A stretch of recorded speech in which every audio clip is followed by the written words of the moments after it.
Arũgamĩrĩri nene ahonge itiganĩte hamwe na anyiti itemi nĩmorĩtie andũ mekĩrĩre gũkorwo mena gĩkeno mawĩra-inĩ mao nĩguo gũtigĩrĩra andũ nĩmaruta wĩra mwega oro hamwe na mawĩra magakũra. Kĩraitũ Mũrũngi ũrĩa nĩwe barothi wa gĩkeno augĩte mwĩroto mũnene mwaka ũyũ nĩ gũtigĩrĩra andũ akenu mawĩra-inĩ mao. Oho augĩte andũ arĩa akenu ti arĩa atongu mũno, ĩndĩ nĩ arĩa merutĩte kũiganagĩra matakwĩhanania na angĩ, ũndũ ũrĩa ũngĩmagithia thayũ, akĩongerera atĩ ũtonga ũrĩa mũnene nĩ gũkorwo na ũgima mwega wa mwĩrĩ.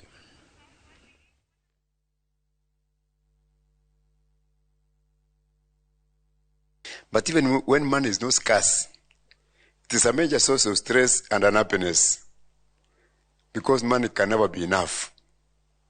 We always want more, and even when we get more, we are still unhappy because we want to have more than others. We believe that happy employees are more committed to their work, they work harder, they work better, and they give customers better service, and the organization performs better, and they even declare higher profits than where employees are sent and running away and biting the company.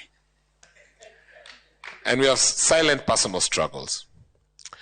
And all these tend to eat you up.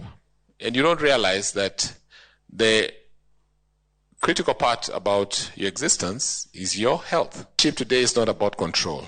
It's more about how you show up. And there are certain questions that are asked. Are you a present leader or a distant leader?